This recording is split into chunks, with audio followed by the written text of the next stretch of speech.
Congressman Doug Lamborn was the first elected to the U.S. House of Representatives in 2006 to represent Colorado's 5th Congressional District and is now in his 5th term. He serves on 3 important committees for our region: the House Armed Services, Veterans Affairs, and Natural Resources Committees. In the Natural Resources Committee, he's the chairman of the Energy and Mineral Resources Subcommittee, in charge of overseeing energy production on 2 billion acres of federal land. In Veterans Affairs Committee, he serves as the 2nd-ranking Republican and has helped bring a new National Veterans Cemetery and a VA clinic to the Pikes Peak region. In the Armed Services Committee, he now serves as the vice chairman of the Strategic Forces Subcommittee, charged with helping us to oversee our nation's strategic weapons, ballistic missile defense, space programs, and Department of Energy and national security programs. This covers most of the major programs and commands located at Peterson and Schriever Air Force bases here in Colorado Springs. Ladies and gentlemen, please join me in welcoming Congressman Doug Lamborn. Thank you, Debbie. Thank you.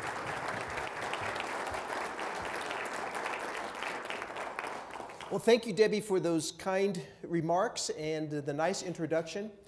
I see a lot of hardy souls who are here. You braved the elements and the snow-packed roads like Jeannie and I did to get here. So it's an honor to be here, and I'm glad that we have this time together. Well, we are fortunate and blessed to live and work in the most beautiful place in America. Each of us here is committed to do whatever we can to make this a better community. So it's great to be among so many like-minded people. We stand poised to make incredible progress this year. Colorado Springs continues to expand rapidly in many different areas. We have seen new defense companies spin off in our direction. You mentioned Sierra Nevada. That's a huge win, and we need to bring that to completion. New nonprofit organizations and churches are springing up, property groups acquiring more land. For business parks and major tourist projects, local hospitals, medical groups, surgery centers are expanding to meet the demand. Sports medicine is on the rise to become a center of excellence. Advanced manufacturing companies with medical devices and defense components are becoming more prevalent. And there's a steady stream of new, highly skilled workers coming into our workforce constantly from the military, veterans and retirees. So I want to see these opportunities continue. I look around the room, I see a lot of innovators and a lot of leaders. I see a lot of old friends and some new friends. So we're going to work together and make this a better community. And I will be an advocate for that every step of the way. People often tell me that they're frustrated with Washington, D.C. Well, guess what? I'm frustrated too. Congress hasn't been able to do what it should have done in the last few years. Some legislative solutions, including some that I've authored, that would have addressed some of our nation's problems, have been obstructed and haven't gotten very far. But because of the message that the people of this country sent to Washington, we have a new Congress. There is a new majority in the Senate and a bigger Republican majority in the House. So I feel like I'm well poised to make an even bigger contribution than ever. I'm very pleased that I have some leadership roles Debbie mentioned, and I think that our district will have more standing and more influence than ever in Washington, at least since I've been able to have our opportunity of representing the district. In this new Congress, I will once again be serving on the 3 committees that Debbie mentioned. Chairman Rob Bishop on Armed Services has asked me to continue as chairman of the Energy and Minerals Subcommittee, responsible for overseeing offshore and onshore production on 2.5 billion acres of public lands. This will allow me to push for national policies that open up energy production. And that's so important. Having more energy in this country, I believe, is a good thing. It leads to lower prices. I could just detect more optimism in this country when gas prices were going down, as opposed to when gasoline prices were going up. People had more money in their pockets, that they were able to spend more for the holidays and see their dollars and paychecks go farther. So in general, more supply means lower prices. if you're a believer in the free market like I am. Armed Services Committee Chairman Mac Thornberry asked me to serve, as was mentioned, as Vice Chairman of the Strategic Forces Subcommittee. This is a great opportunity. This subcommittee oversees the missile defense, military space, and nuclear national security programs. I will work hard not only to protect our nation, but to make sure that our region is represented by the missions that we currently have and might even expand to having in the future. So I'm better placed than ever before to make sure that defense dollars help the country and help our region. It's a win-win situation. So I could spend hours telling you about all the things I'm doing within Congress to take the message to my fellow colleagues, especially Republicans where I have more influence, that we need to have a strong national defense. Now is not the time to be dropping our funding. Look at what's happening in the world. 12 months ago, Ukraine hadn't exploded. We didn't have the Ebola crisis. Other things weren't happening that are happening now. ISIS was not on the rampage nearly like what they are now. So those are the kinds of things that show we're in a dangerous world and things are in flux and transition. And it's not a time to let our guard down. That's the message I'm constantly taking to my colleagues and working to reverse sequestration as it affects national defense. But when Chairman Thornberry came here, he said that he came here last summer. Some of you helped me give him a tour of the local facilities, and he agreed that this is the future of defense. Those were his words. Pikes Peak area is the future of defense in our country. Special forces, cyber, missile defense, those are the future. So the chairman of the Armed Services Committee definitely gets it. Just a few weeks ago, I joined General Ed Anderson and Martin Wood at a ceremony announcing a new partnership between UCCS and the Army Reserve on cyber education. As I told Ed, I will do everything I can to support and advance this partnership because it's good for our country and it's good for our local economy. Last week, I visited the 651st Network Operations Squadron at Peterson, where hundreds of airmen are on the front lines of the cyber mission. This is a vital mission, and it's a great place. Colorado Springs is a great place for them to be doing that mission. And like you, I see great potential for cyber to increase here in the region. In fact, they told me they're going to bring 40 new airmen in just next year. So I will use my close relationship with Chairman Mac Thornberry to continue serving as a steadfast advocate of our world-class military installations, like Fort Carson, and I know you're all involved in that.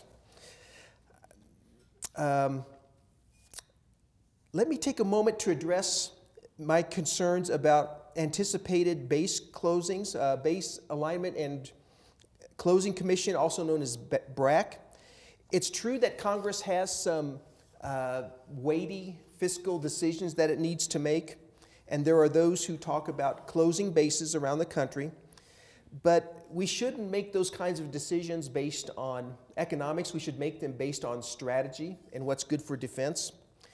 Now, Congress is also aware that previous rounds of BRAC have not produced the kinds of savings that were touted.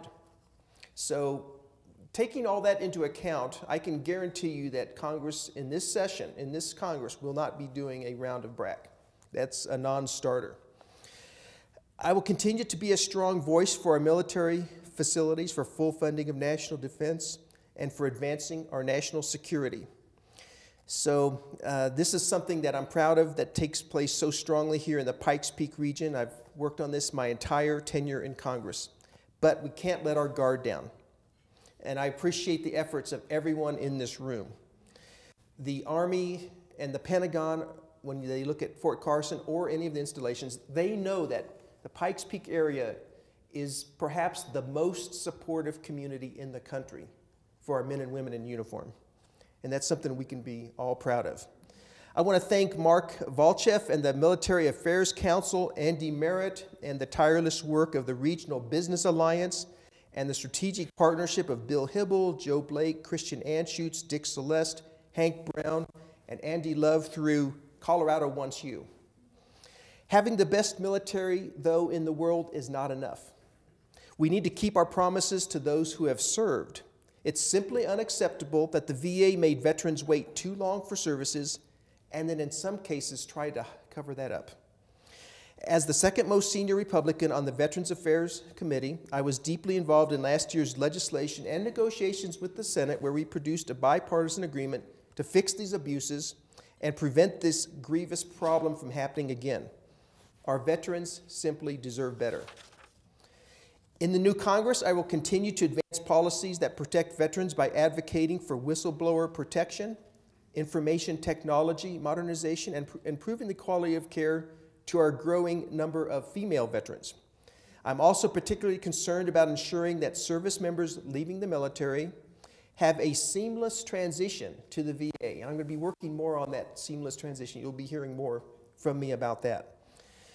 Our veterans deserve the highest quality of health care we can provide them, and I will remain vigilant in addressing these challenges that may arise at our new VA clinic up on Centennial and Fillmore. And if you haven't seen that, you need to go there. Some of you I saw, I know Michael Bennett's office was represented.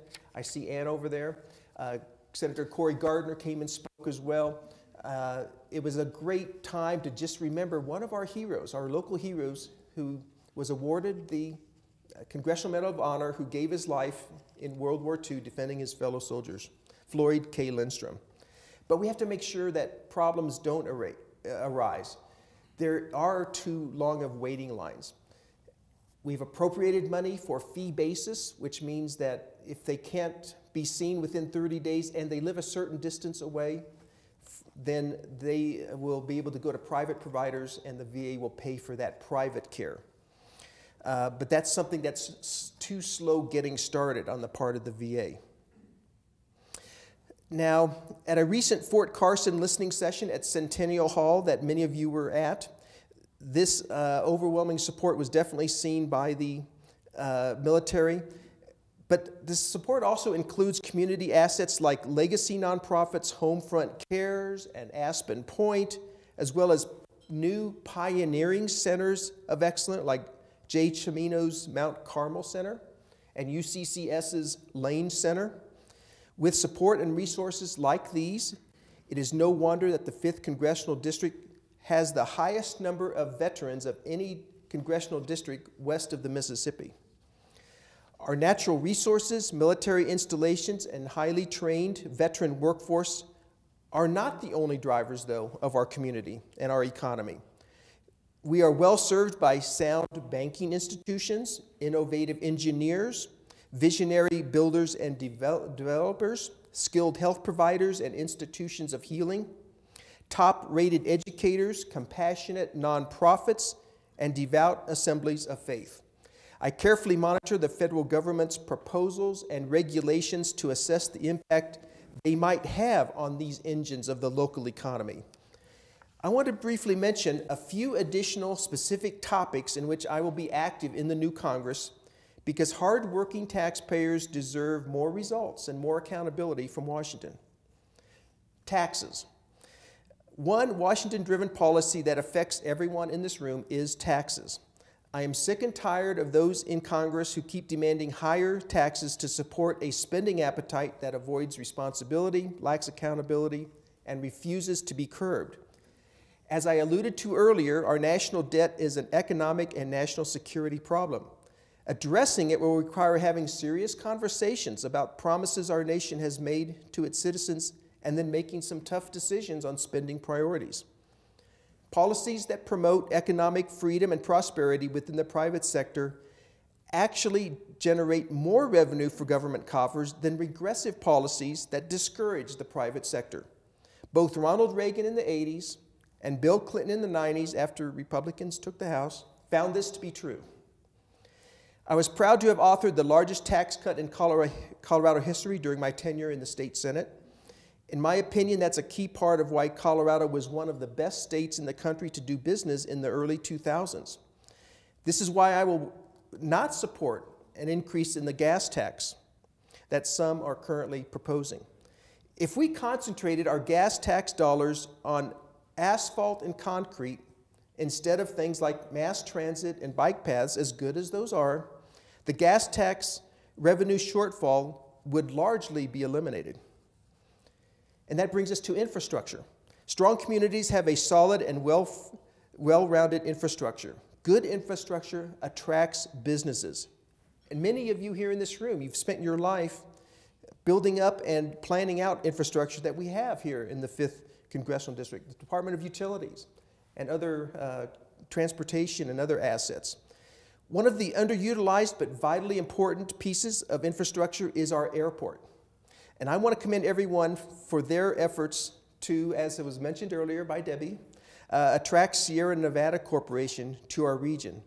Over 2,000 jobs, wow. We've got to bring that to completion. But in addition to more businesses and new jobs at the airport, we also need more planes flying in and out, more flights.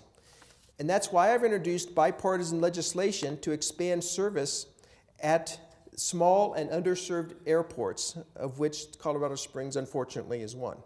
This legislation will allow the Colorado Springs Airport to compete for small community air service development grants to pay for advertising and other starting costs associated with new airline routes. And this will help the airport continue to transform and add more service. On the national level, I've proposed generating infrastructure funding through the leasing and revenue sharing of offshore and onshore energy development. As a principled and practical problem solver, I know that government tends to be lazy and uncreative with the solutions it comes up with. There are better ways to address our infrastructure needs in America than simply increasing the cost of doing business by raising taxes. Small businesses. One vital segment of America that feels the impact of these lazy decisions by government the most is small business. Small business makes up the backbone of our economy by employing over 50% of American workers. America is one of the few countries where almost anyone can turn a dream or an idea into a business that provides for their family and adds to the economy. These hardworking taxpayers should be rewarded for driving our economy, not punished by a system that buries them under a blizzard of higher taxes, bureaucratic rules, and stifling regulations. Having run a small business myself, I know how difficult it can be to grow and plan for the future when you can't even predict your next tax bill. In particular, thanks to Obamacare, healthcare expenses for small businesses will make it expensive to expand and difficult to plan well for the future. I will continue to work to repeal and replace that program with a patient-centered, market-responsive approach to healthcare, although any meaningful reforms to Obamacare will probably have to wait for the next occupant of the White House.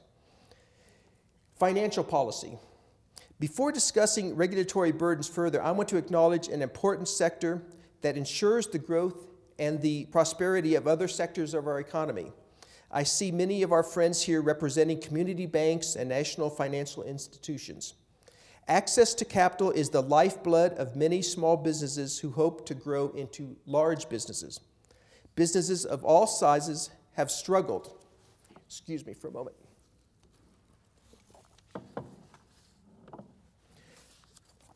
They've struggled because of federal financial policies such as Dodd-Frank.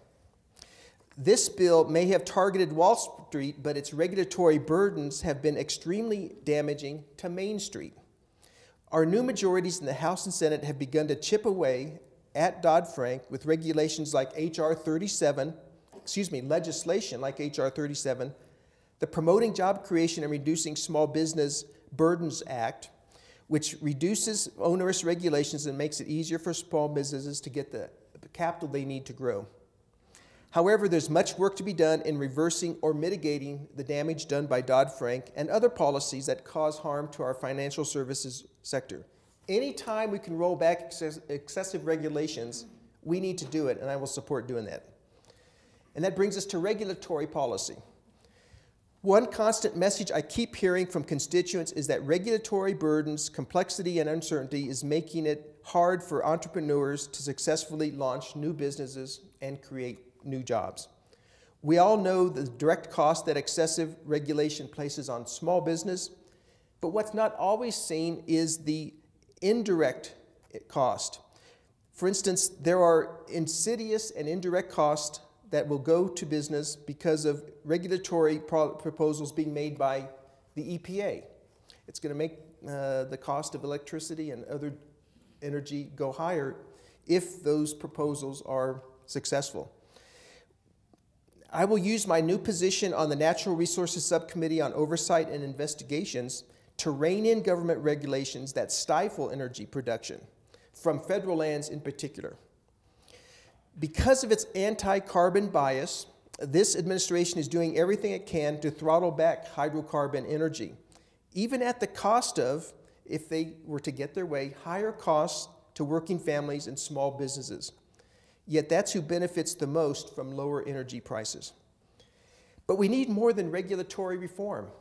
We need to modernize our regulatory agencies that are still operating like typewriters in the age of smartphones. Agencies like the VA or the FDA are regulatory dinosaurs that can't keep up with healthcare innovation in our communities. And you know that, Debbie, don't you? Who knows the kinds of achievements and accomplishments that are lost because the FDA takes too long to approve healing medications or allow advanced manufacturing of medical devices. And that brings us to manufacturing. Many of these innovations and technologies are invented by manufacturers and entrepreneurs who turn vision into reality. Last week, I had the privilege of spending the afternoon with Kevin O'Neill and his leadership team to experience firsthand their exciting plans at the forthcoming Catalyst campus at the old Hamburg building. Frank Backus demonstrated an amazing innovation that the cross-application purposes that could revolutionize how government at all levels organize and employ community assets. I strongly believe that this campus will lead to significant growth, ideas, innovations, jobs, and dynamic collaboration. And while Kevin and Frank focus on acquiring companies and relocating them right here to Colorado Springs, other manufacturing leaders like Tom Neppel and Springs Fabrication manufacture high-end engineering metal products that are sold and shipped all over the world. America's manufacturers are second to none and can outcompete anyone in the world as long as there's a level playing field. So trade policy, energy and other regulatory policy, and tax policy all have a big impact on U.S. manufacturing. And I want those jobs to be done in the U.S. and especially here in Colorado. Immigration. There are other regulatory policies that not only weaken our economy, but potentially weaken our national security. Abraham Lincoln is credited with saying, "Nearly all men can stand adversity, but if you want to test a man's character, give him power." The genius of our founding fathers is that they did not want too much power to rest in the hands of one man or his pen. That is why they established 3 co-equal branches of government. Recent actions by the president in the area of immigration have abused this constitutional arrangement, I believe. As demonstrated by the recent ruling by Federal District Judge Hainan, the president crossed the line when he asserted broad authority with regard to his immigration overhaul plans. I and a majority of Congress do not support amnesty for illegal immigrants. This makes a mockery of our system of legal immigration. Real immigration reform must begin by ensuring that our border is secure and that our immigration laws are being enforced at the border and throughout the U.S. Until we can accomplish that, other new measures won't be effective. Rather than a comprehensive bill with a multitude of moving parts, let's take an incremental approach on the issues for which there is broad consensus. Guest worker visas for job areas that are not being met today. Green cards for highly skilled and educated or wealthy investor immigrants, and eliminating the worldwide random visa lottery. Religious freedom. There are other regulatory actions that outright threaten the constitutional protections of our citizens, whether it be chaplains, men and women in uniform, national employers, or even Catholic nuns.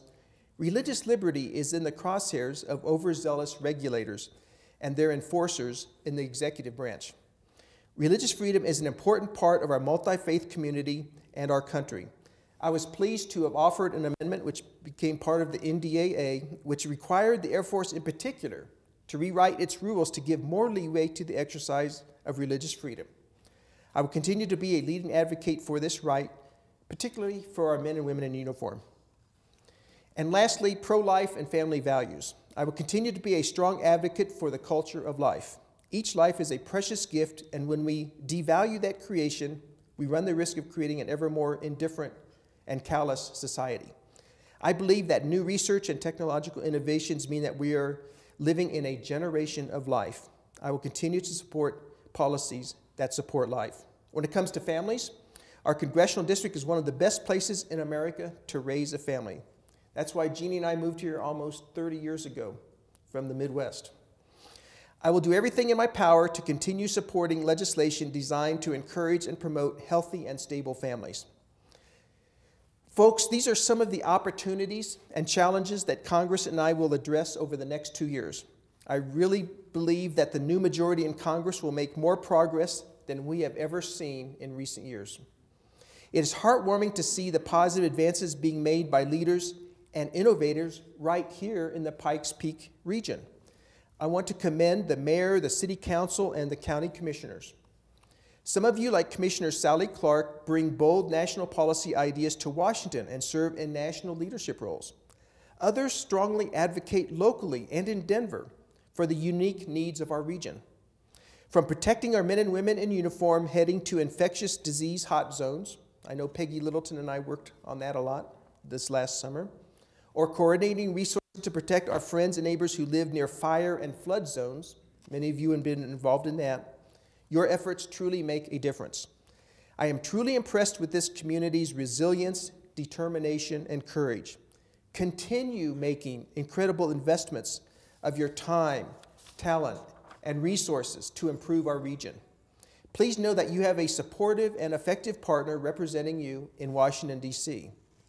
With a new Republican majority in the Senate and a bigger majority in the House, I am in the best position I've ever been to help change the culture in Washington and to serve as a leader and advocate for any idea or program that would benefit the 5th Congressional District. As we continue to work together to build up our community and strengthen our nation, your advice and counsel will be invaluable to my work to represent you in Congress. So please give me your input. Also, visit my website, lamborn.house.gov, to sign up for my email newsletter and other important updates. Also, get to know my staff so we can build relationships. Some of you are here today, so you're available. Please make the acquaintance. We are always eager to learn of your accomplishments and listen to your ideas, concerns, and feedback on issues important to you. I truly appreciate your time and your attention today. Thank you, and God bless America.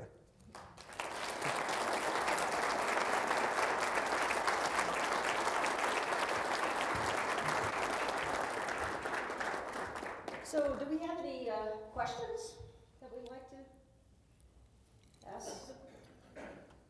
Congressman, what's the House strategy on sequestration? What's the prospect? I figured that would be the first question. The House strategy on sequestration, you have a variety of strategies. Some want to get rid of it completely. Others want to adhere to it rigidly. I'm sort of in the middle. I like the idea of caps, but not caps just on defense. Right now, there's a disproportionately bad impact on defense. It's like there's two stovepipes. The cap is up here, and you have a national security stovepipe, which is DOD, Department of Homeland Security, and the intelligence community. Then you have everything else over here, and if you can't take from one and put it in the other. They both rise or fall simultaneously. I think there at least has to be flexibility to go from one to the other. We live in an increasingly dangerous world, like I explained to you, and I think most people in Congress get that they look around the world and they see there are threats out there. This is not the time to let our guard down. So maybe we'll take from some of the other programs and put them in defense, and in that way, stay within the cap. That's one solution that I'm advocating for. I could spend hours on the specific steps I'm taking to accomplish that. I'm working with the Republican Study Committee and other members on a one-to-one basis. We're having other hearings and briefings to accomplish that. So that's my desire, is to make defense more able to be funded within the overall caps. So one thing, and I'll give the president credit for this, he did advocate a $38 billion increase in defense spending, and I wholeheartedly approve of that, and we'll give him the credit.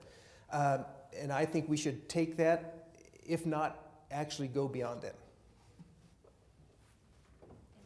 Doug, if you could explain what your position has been and is going to be in the future on funding or not funding the Homeland Defense. Okay. Great question, Peggy.